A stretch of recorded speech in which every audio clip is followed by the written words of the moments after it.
Okay, we can hear shots fired on the phone. Shots fired. Trump's an ambulance here. Code 3, fire an ambulance. Code 3's en route. I need a helicopter down here. I need some units to start a perimeter. I need something on the back of 6 Colt. We got one down from gunshots. Copy, one down. You need somebody to the roof. I need you to help me out here. We need to start a perimeter to get her going over here. Okay? This is gonna be... Every day, there are men and women protecting us, the people of Alameda County. The firefighters and peace officers risk their lives, and sometimes they lose them.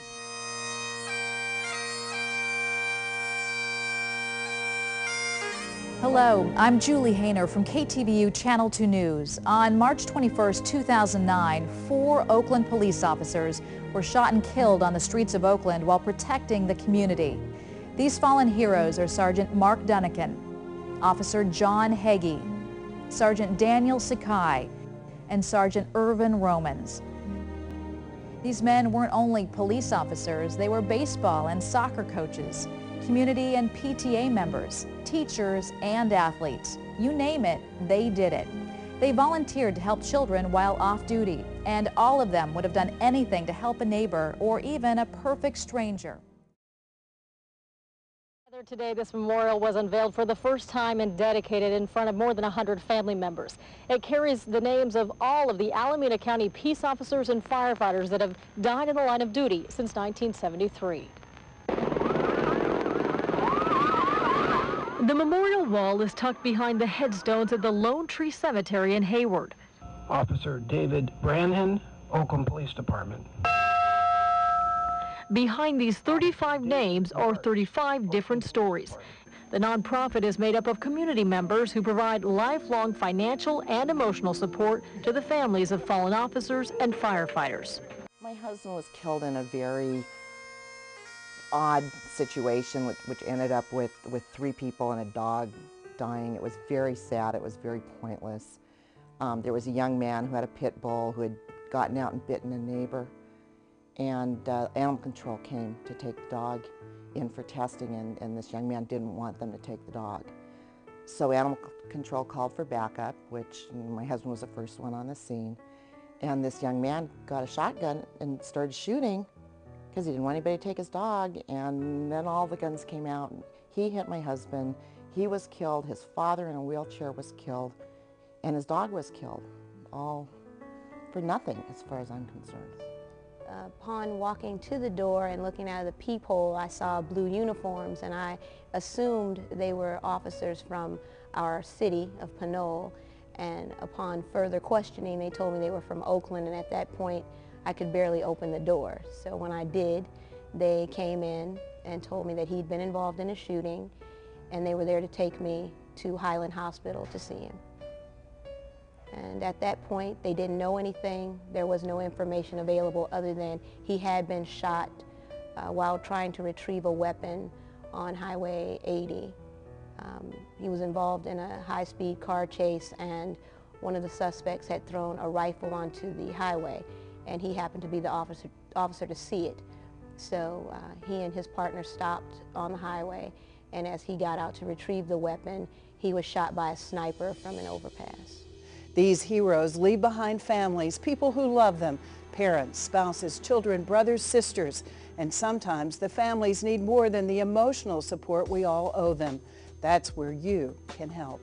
Within 48 hours after a peace officer or firefighter is killed in the line of duty in Alameda County, the 100 Club steps in, providing the officers or firefighters' grieving family with financial support immediately and for the future. I really felt like a lifesaver. At the time they came, I believe my husband had a paycheck waiting, but everybody was afraid to deliver it to me, so I hadn't gotten it yet. And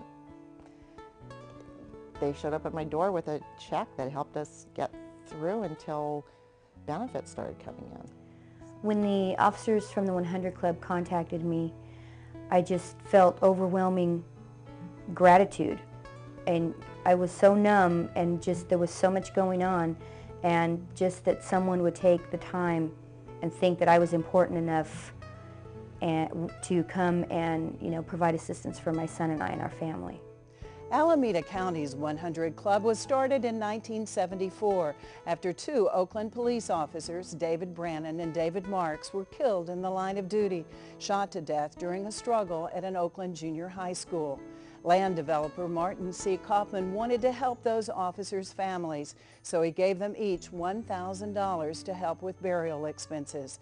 It was then he called on friends and business associates to start the 100 Club of Alameda County so that he could ensure that in the future, after losing their loved one, a spouse would have immediate financial assistance for burial and other expenses, and that their children would have the means to go to college.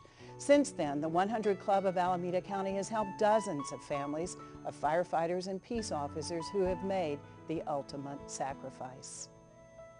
I learned about my father's death when my brother called me on the phone. I was waiting for him to pick me up from work, for work, and he told me that our father had been shot, and I told him, "You better be joking, and I promise I won't be mad if you're joking."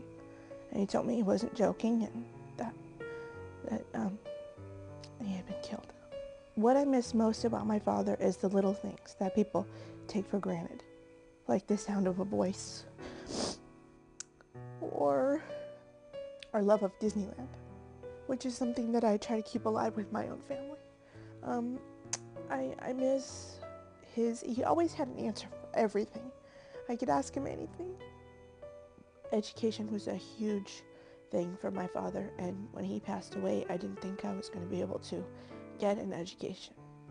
And when I found out I could, and I was able to do something that he wanted me to do, it was a big thing for me. My dad's name was Richard W. Blanchard. He was an Alameda County Sheriff, and he died in the line of duty of a massive coronary heart attack. Well, my entire life, the 100 Club has been there for us.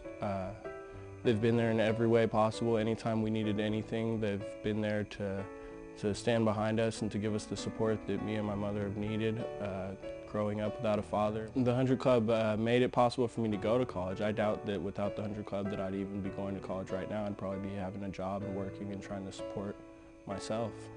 It's hard going through life like that. It's been 10 years and I make the most of it with family and friends and keep busy, but when you've got somebody, it would have been 31 years, we would have been married this last New Year's Eve. So it's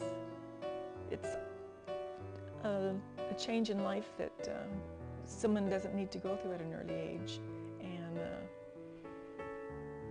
it's hard. If it wasn't for them, I said, not only me and my family, my kids, but also for the other members, beneficiaries, it really helped them. And for the future ones, you know, as I said before, we do not want tragedies, but it's going to happen, you know, for the firefighters and the police officers. And it's good when 100 Club members come forward with a helping hand, you know, with money and their time. And if it wasn't for them, you know, besides family and friends, I don't know what the beneficiaries will do, including me. Unfortunately, there will be others who will lose their lives protecting us. The need is real. Please get involved. Join us by filling out an application for membership today or sign up at www.100clubalameda.org.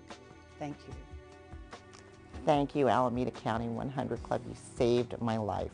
Thank you to the Alameda County 100 Club for helping me with my education. Thank you, Alameda County 100 Club.